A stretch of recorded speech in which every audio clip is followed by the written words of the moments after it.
Mic'd up. Welcome to our first episode, everybody.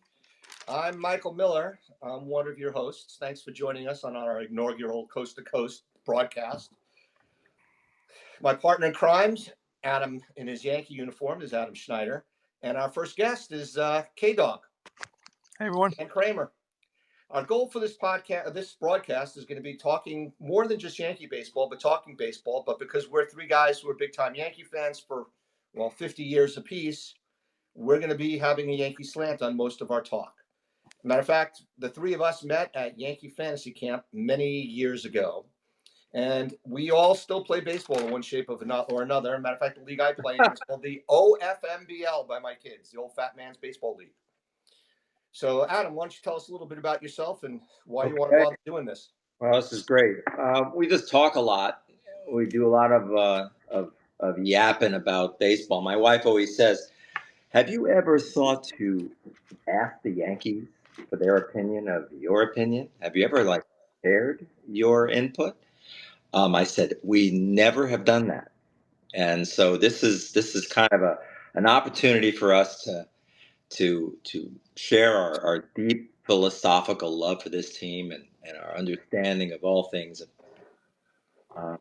as fans, and share it with you. And also, we want to hear what other people are thinking about the Yankees, and we want to just talk about it. And that's about it. So I'm just glad to be here, and I've been a Yankee fan since 1971. I went to the old ballpark, and I was part of and a beloved member of the Horace Clarke years. Bobby Mercer was the man, and I just hope that you guys will enjoy this as much as I know I will. Kramer, tell us about you, man. Well, first of all, I want to thank my friends Michael Miller and Adam Schneider for asking me to join. I'm very honored. We've been friends since we started Yankee Camp. I started Yankee Camp, Fantasy Camp in 2012, advertising to the world, sometimes the wrong way to play baseball, but occasionally the right way. But more importantly, I'm a diehard Yankee fan, as my buddies here are, and we can learn from each other. We can see what we're correct about, what we might be incorrect about, and just having a healthy debate on our beloved team. It's a pleasure to do that. And we want to hear from other people. We want to hear your opinions, and we want to see how much sense we make to the outside world. We're not going to make any sense, and we're going to have a lot of things wrong, and I'm sure people are going to abuse us in their comments, and that's what this is really all about. I agree, but we're going to agree on things. We're going to disagree on things, but we just want to have a nice debate, a healthy debate on the state of our beloved Yankees, what we think they should do, what we think they shouldn't do, what we think they will do. And it's our pleasure to bring it to all of you. Well, you got three guys who went to law school sitting on a broadcast together. I'm sure there'll be plenty of disagreements and a lot of the coded, my esteemed colleague comments to each other. So just so you guys know, we're going to talk about this and hopefully have at least a weekly show, and we're going to cover hot topics in baseball. But obviously now we're in hot stove mode, and we're going to be talking about what's been going on in the off season. And we planned out our topics for this over a week ago, and it seems when we picked the topic about Yankee offense, there was not much happening. But in the last 3 or 4 days, there's been an explosion of information, more than was expected at the GM meetings. So what we're going to talk about is what are the biggest weaknesses in the Yankees offense? How do they fix them? But we're also going to assume, and I think it's a pretty safe assumption for the time being, Hal's not selling the team anytime soon. Cashman, well, unless he goes off on another tirade with profanities, likelihood he's not going anywhere either. And then Boone's going to be the manager, at least for the start of this season, since he's in the final year of his contract, and the Yankees have the option for 25. So let's get into it right away. I wanted to start with some stats. The good news, and it really is bad news at the same time, is the Yankees led the league by having the least number of players left on base at 1,007. But as we were quick to discuss with each other, the reason for that is they had the 27th best on-base percentage in baseball at 304. and the second worst batting average, with only the minor league team that I also work for, the Oakland A's, being below them. Plug. Shameless Yes, plug plug. for my team. They were 26th in OPS, 29th in doubles, and 25th in triples. And even homers, they were just barely a top 10 team. But That is batting one of those. 227, they're not going to do anything. So That's like where stats giveth and taketh. yes, they do. All I can say. Wow. Yeah, it's just ugly across the board, and the fact that really pissed me off listening to I thought Hal was Hal. Hal just sort of does this thing like he was obviously not happy. But I've never felt that Hal's a baseball guy. I don't know what it is. I've always felt that Hal's a businessman. His father was a Yankee fan. Never quite impressed me as that. So he's not Steve Cohen. But what really annoyed me was Cashman. I mean, just really tone deaf, and I don't care about the edge. He's got an edge because he's pissed that everybody is down on him so much and blaming him for this mess. And I'm sorry, but you know whose fault is it? I don't blame. I don't think that Boone is the best manager on earth. But I don't think that he's the reason this team doesn't succeed. I think this has been an organizational philosophy that's been flawed for 10 years. We've been talking about this for probably 10 years, and it's time to talk about it and to just to it's coming out, and he's not happy with the fact that he's getting the heat, and it's deserved. Well, And here's what's going on, in my humble opinion, and feel free to agree or disagree with me. I disagree. Okay, there you go. It's okay. No GM is perfect. We know that every GM is going to make a mistake. What's happening here is that Cashman is compounding one mistake after the other. And that's why when you see the statistics, 25th in doubles or 27th in triples, they're not getting, not only are they not getting enough men on base, they're not getting enough men in scoring position. So that's a fundamental problem. But Cashman's tirade is basically, and it pissed me off also, and this is why, it's a screw you to the fans. That's yeah, really what it was. It's basically telling the fans, yeah, we're going to talk a big game. We're not going to do much. We have great baseball people. We're pretty bleeping good. I don't know what he's been watching. The Yanks were lucky to be 82 and 80. Yeah, This is not an accident. The second half of 2022, there were 500 teams. So I did the last 240 games, that's a season and a half. They're 120 and 120, exactly 500. If I read correctly, but close enough to it. What I didn't know you Cashman were such should, a math guy, Kramer. yeah, can you believe that? A lawyer that's not afraid of numbers. What Cashman should have done is you take a little bit of heat and you acknowledge that things aren't perfect. Don't put the blame on the writers. The writers did not make a trade for Joey Gallo. The writers did not it's a good move. Opinion. make a trade for Frankie Montas, who was injured at the time.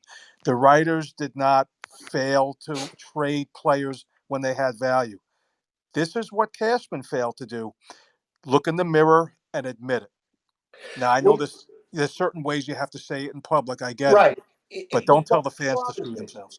They And, talk about major changes, right? Even Steinbrenner yesterday, major changes, major changes. And then Cashman gets up there and says, I believe in the process. We're pretty effing good. We're not analytically driven. Yeah, that's why your pitches all come out before the third time through, even if they're throwing a two-hitter.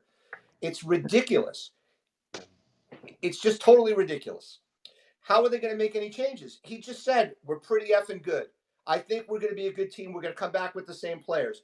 He believes in the process. What kind of process? They've had trades where Sonny Gray didn't work out. Everybody knew he wasn't going to be good in New York, even though he's a very good pitcher. Don't even start on whether Josh Donaldson was done or not. That was a really dumb Sanchez trade. Montas was hurt. What does that say about the Yankees medicals? Because you get to review the medicals of people before you trade for them. Bader, the Bader trade. Well, Yankees already decided Montgomery couldn't pitch in the playoffs. Well, obviously their process was good about that. And then Joey Gallo. Rolf Odor is telling them Joey Gallo can handle New York. Give me a break. Then you also have a process where they held on to guys. They held on to Andujar. They held on to Sanchez. These guys were not good players long term, and that's just not going to work. It's when just crazy. when when Andujar had his big year in 2018, and you guys can vouch for me on this. I mentioned it. I said there are a lot of danger signs. Everything worked for him that year. A lot of doubles, and he hit, I think, 21 home runs, but he doesn't walk at all. And if the pitchers figure him out, plus he's not great defensively, and I'm being That's kind kind. of So the problem. the Yanks should have traded him. They A should have. lot of They these should have guys, traded. a lot of these guys Him. don't walk, and that's an organizational problem as well as a style of play that you don't take away the aggressiveness. That wasn't what worried me about him. I think that I didn't like his defense, but I never liked the way that they didn't come back and give him a shot. Like I always felt they kind of went in halfway, a little bit here and there. Same thing with Florio. These guys are, they're touted as the next coming of Clemente, and then they come in, and then they don't really give them an opportunity. Then they devalue them to the point where there's nothing that we can do. Nothing. You can't trade him. So yeah, I mean, Cashman to me was like listening to a guy who didn't understand the definition of insanity. Yankees haven't won a championship since '09. They haven't been to the World Series since then. Yet he wants to keep doing the same thing over and over again and expect different results. So what I want to do now is we have a couple of comments I want to get in. The first one's from Robbie, who's Robbie Lanterman, one of the hosts of Highlights from All Lifes on Mic'd Up. So we get to do a little cross promotion at the same time. So Mic'd Up is a bunch of guys who play in the same baseball league that I play in. And then over the course of the pandemic, they got together and they started doing Zooms, and they decided that they were going to just start recording them. And then Mic'd Ups came to their attention, and they figured it would be a lot of fun for people to listen to the bunch of lowlifes, which they are, as we are, talk about life in general, hot topics, and discussion of the topics of the day while they down a beverage or two, which always makes it interesting. So let's get to Robbie's comment right now. Highlights from Lowlifes is live at 6 o'clock on Wednesdays Pacific, 9 o'clock Another plug. Eastern. Yeah, got to get my plugs in. We got to earn our keep as part of the team. Yeah. Here's Robbie. Hey, it's Robbie from the Highlights from Low Life show here on Mic'd Up. I got a question for you. How do you feel about the Yankees hiring an outside consultant to tell them that they can't hit or pitch? Go ahead, guys. It's a good thing. Exactly. I loved it. The problem isn't that they hired somebody. The problem is they're not going to listen to them. That's, they probably will come in with some good ideas. But knowing the Yankees are always right. The Yankees are always smarter than everybody else, and they're doing it more for the idea of doing it than doing anything. If they listen to it and they see what they're doing wrong and can grow from it. I love the idea because you know what, it ain't working. So do it, have at it, but don't just talk about it for the media and then come back and start saying they're not going to do anything. Well, yeah, they're going to get a new bench coach and they're going to get a new hitting coach. Did that come out of the consultants? Did that come out of the consultants? No. Mendoza left to manage the Mets, and Casey just said, "I'm not coming back. I want to be with my family." So nothing's come out of these consultants, and like you said, the Yankees think they're smarter than everybody else. They're not going to listen. Yeah. If you base it just on Cashman's comments from a couple of days ago, it's irrelevant what the firm is going to say, because all Cashman's going to reply with is, "We have great baseball people. We like what they're doing." Yeah. Yeah. And by the way, let's thank Webby. Rob, that was a nice comment, and we appreciate. No, that was Lanterman. That wasn't Weber. It's Lanterman. Oh, that wasn't Weber. Oh, no, I thought Weber's you said the next one. He's on here too with a comment for us. Well, thank him. We want to thank our guests and our questions, because we know that you have a lot of choices and where you're going to place those questions. We a lot of choices. We appreciate it. Well, if he's a lowlife, he's got to listen to lowlifes like us. And then the other person, Rob Weber, another one of the highlights from lowlife guys, and he is a lowlife. I play golf with him frequently. Let me tell you, I've seen him play golf. It's a lowlife game. Guys, welcome to Mic'd Up. I believe the Yankees need to move on from Stanton. Unfortunately, he just can't stay healthy, and when he is playing, he's a strikeout machine. The power doesn't matter anymore. It's time to move on. That's easy to agree with. Why? No question, my friend. My problem with it is who's spending the $98 million to cover it, because he's going to have to pay all of it to give it up to get anybody. And he won't get very much for it. It's going to be $98 million. He's going to have to dump $80 million of it. And the Yankees don't do that either, even though they can afford it. So what we have is, you're absolutely right, but I see it one more year. They're going to give him one last opportunity. Then that'll pay down his debt by what, 30 million, 25 million, and then they move on from him at that point. My feeling is a year from now, we're having the same conversation about where he's going, likely a cut, because I don't think anyone's going to take him.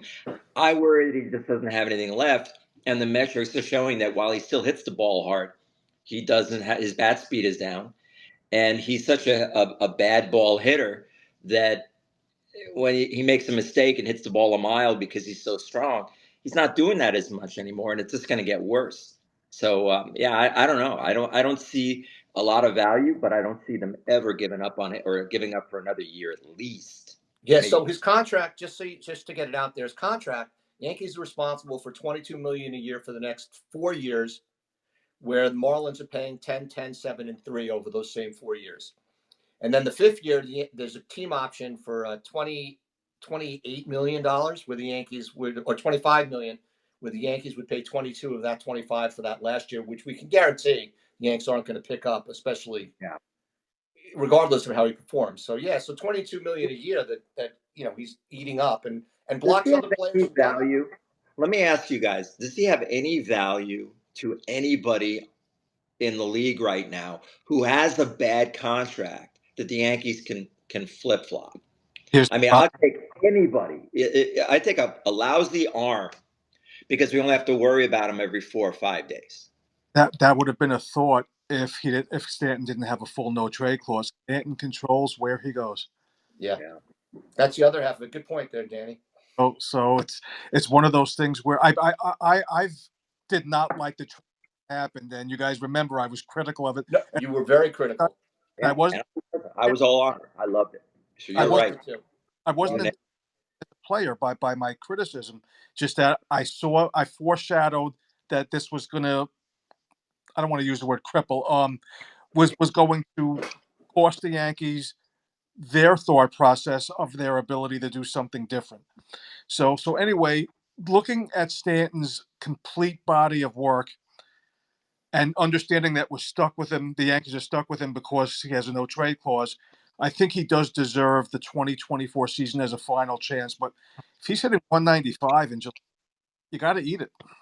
That's eating $66 million. That's a lot of money. So just to remind you guys, the trade was Stanton to the Yankees for Starlin Castro, who lasted 2 years in Miami and then walked. Jorge Guzman, who's now in the Giants organization, and Jose Devers, who's played all of 21 games in 2021 and none in 22 and 23 for the Marlins. So they gave up nothing for him. Was he related to the money? Was he related to the Red Sox, Devers? I doubt it. He is. I think he's a cousin. I read that somewhere.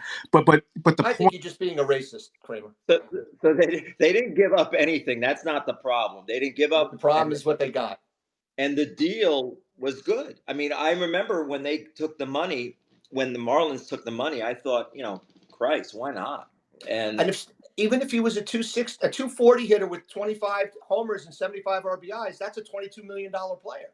Well, you know what? In 2020, he had 273. So maybe you split the difference and he hits 240.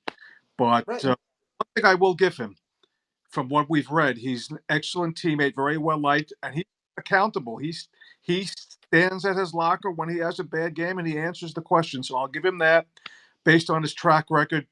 One more chance, 2024. Let's see what we got. So we also have one more incestuous comment from Big Juicy, who's related to the Mic'd Up team as well. So let's hear what Big Juicy has to say. Hey guys, welcome to Mic'd Up. My suggestion is very simple. Learn from the Arizona Diamondbacks and what they've been able to do with small ball manufacturing runs this year compared to how they performed the last few years. Got them into the World Series. So balance out the homer or nothing approach with some small ball capability. It's going to take a few years. And in the meantime, though, as Yogi said, The future ain't what it used to be for the Yankees. Man, I love that guy. I could not agree more. I think that the Yogi was right.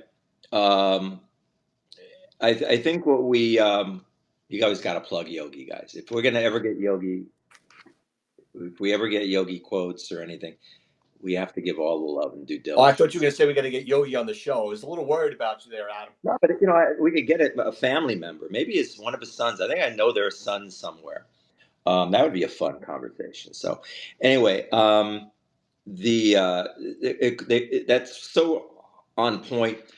They have been a one-dimensional offense for years. Remember when you used to say "big hairy monsters"? That always annoyed me, because big hairy monsters do the same thing, especially with this launch angle thing that they're on and hard hit model. Ugh. What they're talking about is hitting. They're basically creating pull hitters, and that's all they want. And so it kills all the strengths of these guys coming up. Yeah, I heard that what's his name? How's Volpe was a spray hitter. That Volpe was a spray hitter. That he could go gap to gap hitter. I didn't think he'd hit 21 home runs, but I also never thought he'd pull outside curveballs the way he tries, and he doesn't do it very well. And that's the problem. Any slider he gets killed on because he's trying to pull it, because he's doing this thing with trying to get that drop the shoulder, lower the leg, and hit the ball a mile, and it just doesn't work. I think we need to start seeing guys who are more situationally focused, and also, just some base to base techniques. Get the guys on base, get them over, be smart. They haven't been doing that for years. Forget the fact that they don't steal enough. They're going to start doing that next year. More bunting, maybe. Wow. But the thing is that they don't know. They always have the same approach: 3-run home run, and that to me has been killing them for years. And it's an organizational problem all the way down. It seems that they just love the idea: bring them up, hit them far, and then let's blow everyone out. But you can't do that anymore. You can't win enough, especially in the playoffs when the quality they're facing is that much better. Well, that's part and parcel to the lineup construction problem, where I know that a lot of teams have a power hitter batting second. Personally, I think the best lineup would be you have a pest, a speedster batting leadoff. You get an on base percentage guy batting second, and you have a guy like Judge batting third. This way, the chances of Judge hitting with a runner on base in the first inning increase exponentially. And then you Yeah. put a lot of pressure on the opposing pitcher. If he does connect in the first inning, oh, look at this. You have a lead. The way the lineup is constructed, forget about the lefty-righty balance, which we'll discuss whenever We opportunity will. arises. But they just don't have a proper construction. There's Yeah. no speedster bleeding off. There's no on-base percentage guy batting second. I mean, Judge is an on-base percentage guy. Don't get me wrong, but I'd much rather have him hitting third. Yeah, I mean, they talk about he gets an extra couple of at bats a week batting second, but wouldn't we rather have a guy like Judge, who is their best hitter, clearly, maybe one of the best in all of baseball, batting with more guys on base? And if Well, he's how many batting RBIs second, did he have who's this year? right? Who's on base? You got guys batting 170 and 160 and 150, batting 7th, 8th, and 9th, which goes back to roster construction. And you don't have a true leadoff hitter. Judge is getting up with next to nobody on base all season. It's just a bad mix when he's batting second with the lineup that they have, especially since the bottom of the order. You don't have a Derek Jeter as a young player batting ninth, or any of the How's it players that they rolled possible? up there batting ninth all those years, who always had a decent on base percentage. Trevino's not going to have a good on base percentage batting at the bottom of the order. If Peraza is down there next year, which would not be the worst thing for them, perhaps he can be a guy who gets on base a little bit more. But this year, they had nobody down in the 8-9 hole. Matter of fact, in the 6 hole on, they had guys who were batting below 200. It was just not a good mix. And batting Judge second is losing an opportunity to jump on a team. More runs are scored in the first inning of a baseball game than any other inning. It's been that way for years. And the opportunity to put a crooked number on the board with men on base, with Judge batting third, is much better than with Judge batting second. Well, There's how no many ifs, RBIs? ands, or buts about it. He had 37 this year, and he drove in 75. How is that possible? It's just bad. Well, yeah. It's very. I know how you're asking. I can tell you how it's possible because it happened, but I don't mean to be snarky when I say it. But that's the Go whole ahead. point. There's he doesn't have. There's no traffic on the bases. None. None. Yeah. He hit a I mean, lot of solo I home mean, runs, and you know, and you could tell. I don't. He had his 2 3 home run games. I don't. I think one of them he only had 5 RBIs. I mean, you had 3 home runs. You have 5 RBIs. Get Something's four wrong. in one of them. Four. Get 4 home runs, 4 RBIs. 3 home runs, four Yeah. RBIs in one of his games. Yeah. I mean that just says it all. And you have to start thinking this is not this is not our strongest team. This is not we're not presenting ourselves well enough here. So And, let's all right. and I do Agreed. think the Diamondbacks is a good example. I mean, even the Texas Rangers are a good example. I mean, granted they got red hot and they get ice cold, but even their guys when they're cold, they're getting on base. Seager walks, Simeon walks. They have guys on the base making traffic. The Yankees ran early in the season and then just stopped. It I was mean, just amazing. you want to Remember? have power guys 1 and 2. That's great, but just as you said, they also get on base. Semien and Seager are assets for on base percentage. So lo and behold, the batter that bats third, whoever that might be, I know the Rangers usually have a set lineup. There's runners on base. Yep. Yeah. Yeah. Let's Garcia bats what, fourth? Garcia batted fourth. They batted the rookie third, but most of the season I think Garcia batted third. Did Right. he not? Yeah. They had a bunch of guys. They Yeah. also, yeah. So All right, What's up, let's Adam? look at we had an original question that we were going to let's move on to that. We're about halfway through, so let's start Yeah. talking about. We thought Cashman's your general manager. Boonbag is going to be your is going to be your manager no matter what. So what do they do to fix this? And I want to start. We obviously know about the left-handed power. They need a power bat. There's no question. But let's talk about some of the kind of the smaller things that are wrong. Starting with Glaber. What do you guys think about Glaber's value now? And what do you think they should do, even though we know they won't? if Well, they wait, the value only goes down. It doesn't. It's never. Let's put it this way: it's not as high as value as we've seen, but it cannot go up because he's a free agent after the year, and he had a reasonably decent season. He didn't have a perfect season, but that's a story for another day. The Yanks would be foolhard, doing foolish business if they didn't try to make a trade. There are teams that are desperate for position players. The one that comes to mind is the Miami Marlins. We just saw the rumors about Boston. Boston likes Torres also, although I don't love the Never do that Torres deal. Verdugo They're rumor. never But because you know what's going to happen. They're going to make that deal. They won't, and then he's going to come back and he's going to murder them. He's going to kill them. let's say that does happen. This is why it's foolish business if they keep him after 2024. By the structure of the market now, we're going to take our best guess. It's going to be a minimum of a 4-year, $80 million. It's probably going to be more. Probably going to be a 5-year, $100 million deal to keep him. I see. I agree. He's 26, so he's going to be 27 when he's a free agent. Five Right. and the So you look at the other second baseman around, right? He's not going to get Simeon money, which is 26 a year, but he's going to get more money, than everybody else. There's an article on I think it was in Bleacher Report that said his market value for this season coming. Oh, Sports Track said his value for this season is estimated through arbitration at 18.3. So if he 18. has 18.3 just for this season coming up out of arbitration, I didn't even he's think it was going to that get high. 20 to 22 million a year, and he's going to get a seven-year deal or a 6-year deal.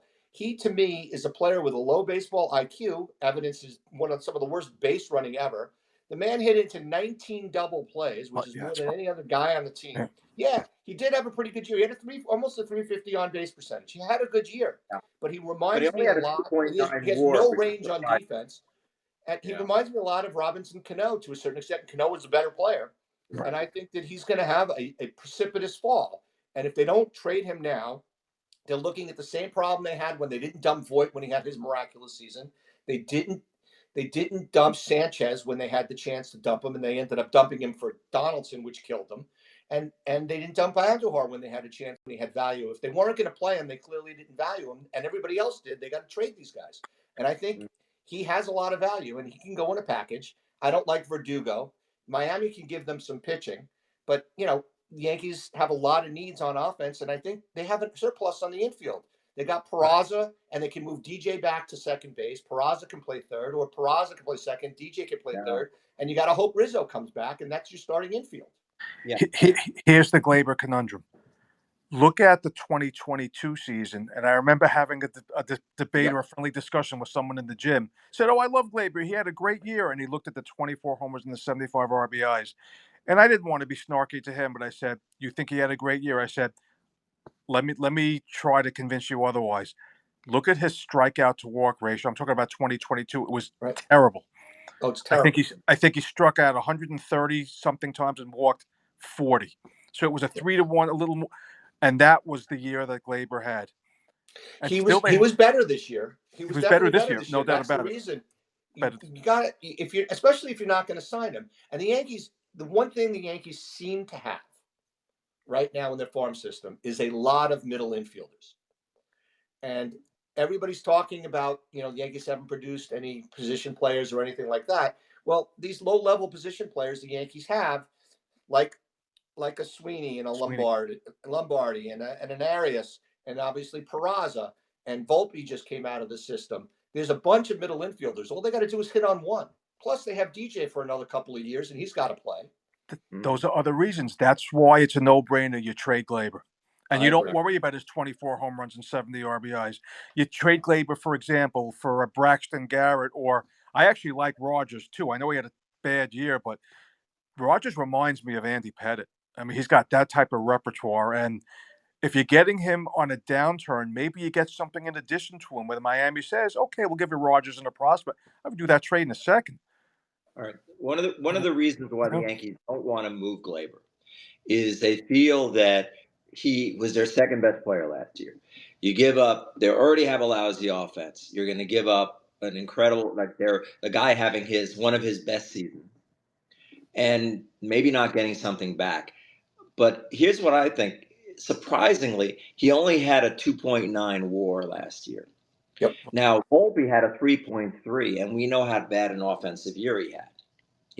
RBIs were lighted, 21 home runs, only 113 hits, batted 209, and he still had a 3.3 WAR. So you got to wonder where is Glaber losing his winning metrics? A guy like that, if Volpe can get 3.3, don't you think the Yankees can replace 2.9 with somebody like Peraza, who probably breaks the logjam, put him at shortstop. Volpe's with a Gold Glove shortstop. I think he'll be a lot better at second. I saw him go to the right a lot last season. He had a hard time making that throw. He has a great first baseman over there, and I think he's okay. Do I think that he's as good? I think Peraza probably is going to be a better shortstop and will be a better offensive player than he showed last year. And I think you got to remember also if Rizzo hopefully doesn't go down the route of other concussion players the Yankees have had, Frazier. Yeah. If Rizzo comes back, there's your replacement of the WAR that Torres gave you. And Peraza's WAR is going to be better than the guys they rotated through first base for most of the season, or the guys that were at third base. If you move DJ over to third base and you have Rizzo at first base, that's your makeup of the offense. I mean, yes, you're counting on DJ having a season like he had for the second half of this year, and Rizzo improves. And not to mention the fact that Glaber, Yankees payroll right now is at 203 without doing anything. If you get rid of a guy like Glaber and you go out and you get a lefty hitter out in the free agency, and I'm not talking about Bellinger. You know who I like. I like Jung Ho Lee. I mean, the guy's 25 years old. He batted 350 in the Korean League with 20 homers. He's an excellent defensive outfielder. He steals 20 bases. He's a contact hitter. ESPN says that, they expect him to get a contract in the neighborhood of 5 years between 60 and 70 million. That's a lot less expensive than Glaber. He's a left-handed bat, and he plays the corner outfield position, or he can fill it in center field until Dominguez comes back. That would work, but not in and of itself. If they take that Korean hitter that you just mentioned, and they play with the big boys, and they add a Soto by trade or a Bellinger, then it makes sense. Then you take that gamble. Then it Absolutely. makes sense. I'm not a Bellinger guy. I mean, after we talked last week, I looked up some of the numbers that we talked. His hard hit percentage was 10%. Yeah, That's terrible. He was in the lowest 10 percentile for Major League Baseball. His barrel rate was only 27%. His exit velocity was in the 22nd percentile, and his K rate is 22% of the time, which is not awful. So there's a likelihood of regression. It seemed that he hit into a lot of good luck last year. So that can be scary. So I think that we don't need that kind of problem here because we have that. We have guys regressing. And I don't think we need to have that, if we don't have to. Now, them, they're going to miss out on Ohtani, and there's going to be a lot of noise in the media. And that he's not even going to try for Ohtani. But you can't. Ohtani, where's Ohtani going to play? You going to put Stanton in the outfield every day? Yeah, but everybody still wants Ohtani, and he's the big shining toy. So he's going to have to deal with the fact that they gave up on him. They decided, they're not even talking about him now. So all this this stuff about Yankee, they're not reviewing him. He's not in their plans. They're not going to spend that kind of money for a guy who can't pitch next year. And you're right, where is he going to play? They got nowhere for Stan. So that's not an issue. But the question is who can fill that? Who can be the big bat? So we talk about Soto. I'm hearing that he's not coming, that he's not leaving, but that could just be bargaining position. That's the guy. That's the guy. Soto's the guy because he fills all the boxes on the offense. He gets on base. He makes contact. He's got some power. He knocks and runs. You could bat him second. You could bat him fourth. You could bat him third. It doesn't make a difference. I mean, and if you look at what the Padres got or gave up, they got Bell and Soto together, gave up Voit, which was nothing. C.J. Abrams, who's an everyday shortstop. Mackenzie Gore, who looked in the second half like he's a middle of the rotation guy, maybe even a number 2 starter. And that doesn't even get to the guys that are in the low minors like Haskell, Woods, who's going to be, maybe the next big name, and Justin Susan or Jarlin Susan, who is also going to be a suspect, going to come over as well. But this is only for a year of Soto. That was for 3 years of Soto. The beat writer for the Padres today had an article that he wrote, Terry Miller, that talked about what teams were interested in Soto, and he had top 10. Yankees were number 1 on the list, and he has the Yankees only giving up 3 things: Nestor Cortez, Thorpe, minor leaguer, getting close to the majors, will be AAA, and Sweeney. That's 2 of the middle infielders. Do it. I would take that trade and do run. I don't know. You got to do it. I think that that's way off. I think that there's no way. The Mets can come with a better package than that right There's now. no way they're going to do that. There's no way the Padres do that under any circumstances. I would do it in a second, and I would throw in a couple more guys. But I think the Yankees should offer him, Brito or Schmidt.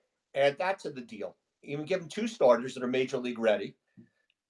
And those 2 guys, or Lombard, give him a lower level minor league guy. Take on Carpenter. Carpenter's got $15 million this year on his on I don't know if it's an option. I think it's his second year. No, just half, 7.5, just half of it. It was a 2-year deal. All right, so he's got $7.5 million. Yeah. Take him off. Put him. He'll be a nice guy. Make him let him sit on the bench. Let him be the hitting coach. Well, it's funny. It's funny you mentioned it. You mentioned the Korean hitter. You know what? If you're going to do that, I'm going to presume that you're not going to trade for Bellinger, sign Bellinger if you sign Lee. So, but if you're going to do that, it can't be Lee alone. Then you sign a guy like Candelario to play third. He's not a perfect player, but he lengthens the lineup. And you try to get Soto, and that's how you fix it. You have Soto, Lee, and Candelario. You got 3 bats in the lineup. I don't think if you get Soto and Lee, I don't think you need Candelario because you've got Peraza, you've got Volpe, you've got Rizzo, you've got LeMahieu as your starting infielders. No. You do need a utility guy that can play the other positions. Well, which Cabrera, is why all last season I was like, well, if they can get IKF back, he's not a bad guy to have at the end of your bench that can just fill in for guys whenever you need them once in a blue moon. And the team that's not analytically driven, why do guys who are red hot for 4 games have to sit because they can't play 5 days in a row? That's the other thing that drove me crazy with Cashman. The Braves had guys that were playing 162 games. Soto plays 161, 162 games every season. The Yankees have to sit guys every 4 days? Come on. That's ridiculous. No, because half of them break down. And I think the Yankees, when it comes to their injuries, I don't think they have the slightest idea how to keep their guys healthy. And they probably think that a lot of it's rest-oriented. I think that's probably the opposite. Maybe some of these guys are hurt because they're not playing enough. I don't know. Well, Stanley needs to just stretch his muscles and not be so Well, stiff. Well, So they're another talking right. about the he's, competition for he's Soto as Yep. being the Cubs, the Giants, the Mets, the Red Sox, and they can all get better the packages. Mariners, and the Mariners have a lot to give. Well, the Mariners have pitching to Yeah. trade. That's for sure. Yeah, But I just don't see. I don't see Soto, but I got to tell you, I don't like. I don't like the idea of this Candelaria move because I don't think the Yankees should go for any third baseman other than oh Chapman. no, I don't disagree. I just figure if you're gonna rely though on a guy like Lee, you have to have a couple of I backs. hear you. I hear you. But one Yeah. thing about this third base move, I think they need to do one thing, and they need to set up their infield so that DJ can move over and play third base and become their third baseman. I think that's part of the problem with him. I think that he gets hurt But by that's all the movement that's across the only field. gonna that's only gonna work if they get enough offense elsewhere. Because DJ's a third baseman is he's not going to give you 25 home runs or 80. He's going to but give he you. doesn't have to. He doesn't have to. Volpe's going to hit 20, and Rizzo's going to hit 25, and Judge is going to hit 40. And if they get a Soto who's going to hit whatever, Well, or they get a Lee that's who's the going to key. hit 15 to 20, I'd That's rather have a bunch of guys who are going to make heavy contact and hit 15 to 20 homers than have Matt Chapman's out of the market. But I don't want him.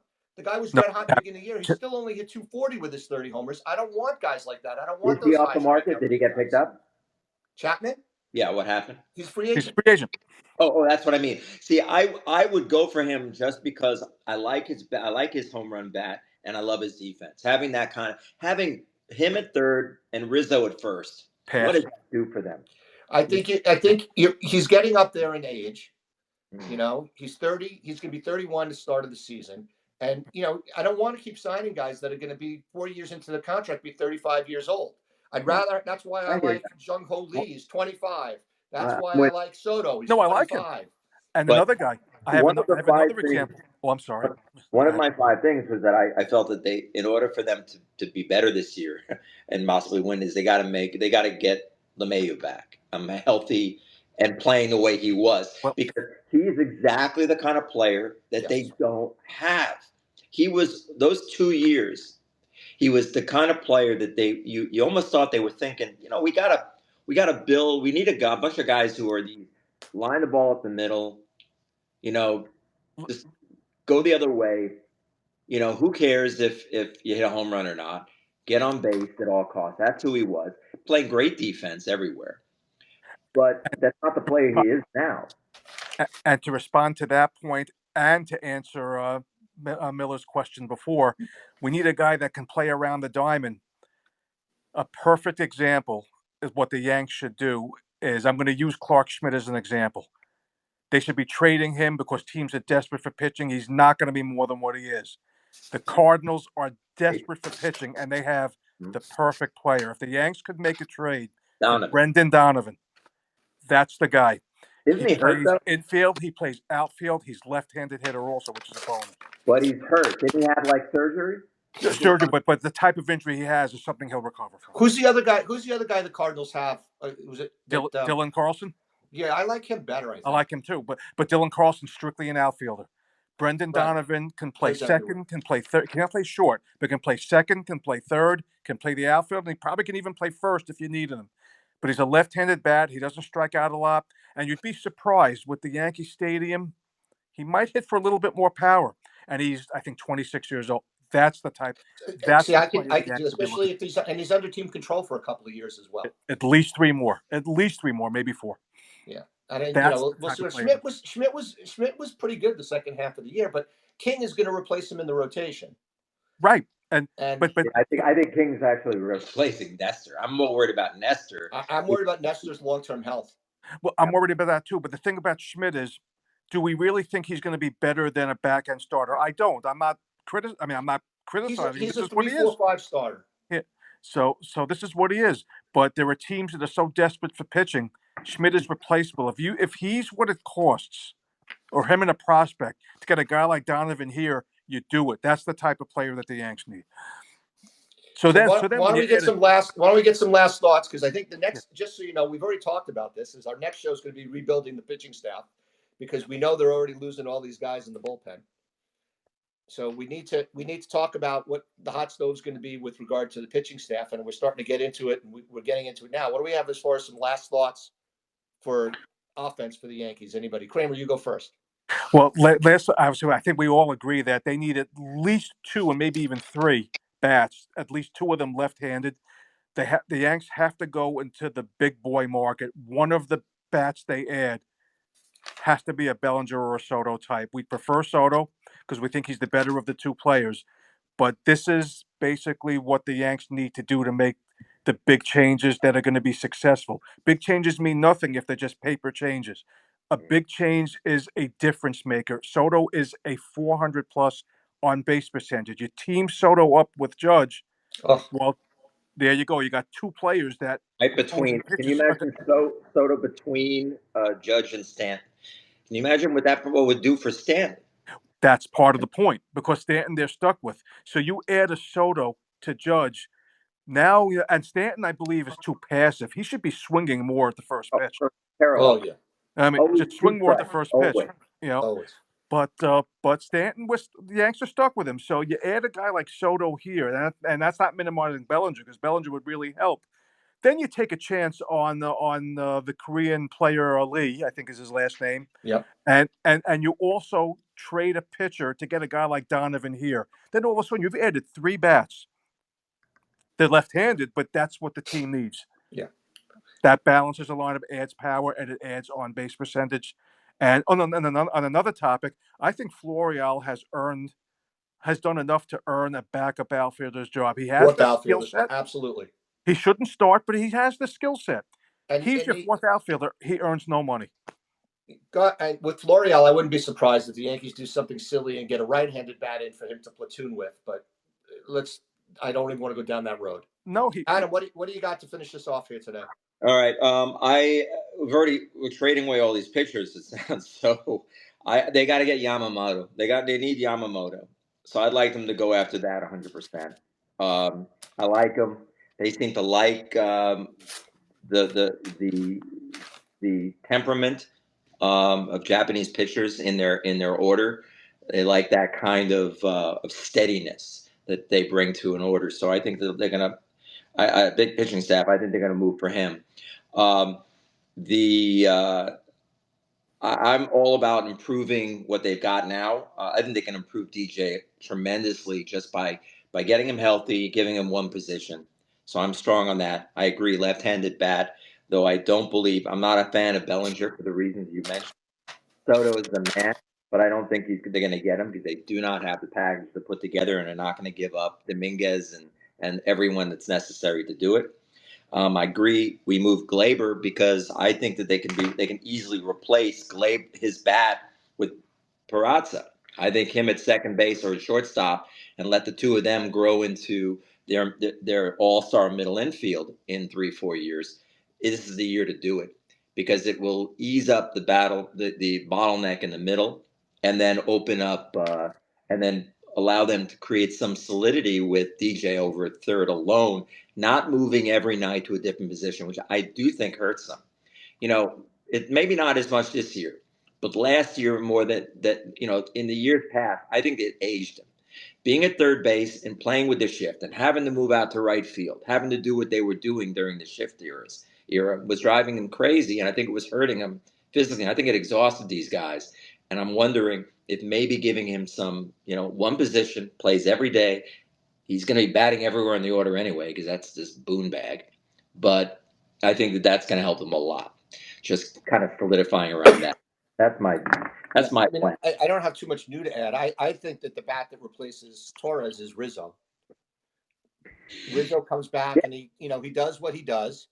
I mean, you got to take the chance that he's not going to go all Frazier and have lingering concussion issues. I like Peraza at second. I don't think they're going to move Volpe off short, although I do agree. I think Peraza would end up being a better shortstop, but that's not going to happen. Yeah. And I think DJ at third is a regular basis, gives you a solid infield. I do think that they need, Kramer, you've been peppering us for over 2 years now with the need the lefty bat, and right now they have the space to add new bats, and the new bats they should add should be left-handed. And I'm the one pushing for Lee, and I'm pushing for Soto would be the two guys I would add. I'm not a big Bellinger guy, especially because of the length of the contract you'd have to give him. He's 28. He's going to want 7 years. He's going to want close to $160 million. And I don't want to tie money up. I sense Aaron Hicks with Bellinger. I just sense an Aaron Hicks contract. So then what's going to happen if the Yankees are struggling. The first thing we're going to hear out of everybody's mouth is, we don't need to make a trade. We got Dominguez coming back in June. That's our bat. And you got to remember, he's also a switch hitter. So Dominguez brings in both of those things. So, there's a lot of pressure on that guy to perform like he was performing, if not better. The other thing is I do think they need to change around the offensive philosophy. I don't believe in bunting a runner from first base to second base, because you man on second and one out is not that big a deal. You still need hits to get a guy in. But if a guy's on second with nobody out, I believe in bunting him to third. The problem with the Yankees doing that is they don't make enough contact to get the sacrifice fly or a contact from the hitter that's up there with one out. So that's the challenge with regard to the offense. And they need to go back to running. They need to run like they did in the beginning of the season. But I think that the offense, the things that we talked about, we're pretty much in agreement. We think they need a couple of bats, if not three. And, we'll see what happens from there. I want to thank everybody for listening to us, or making believe they're listening to us. Everybody. Hopefully we put you to sleep, or you're actually listening. And next week, we're going to pick our topic, but I'm pretty sure it's going to be related to pitching and what's out there in the marketplace. And there's a lot of pitching in the marketplace, much more so than the hitters.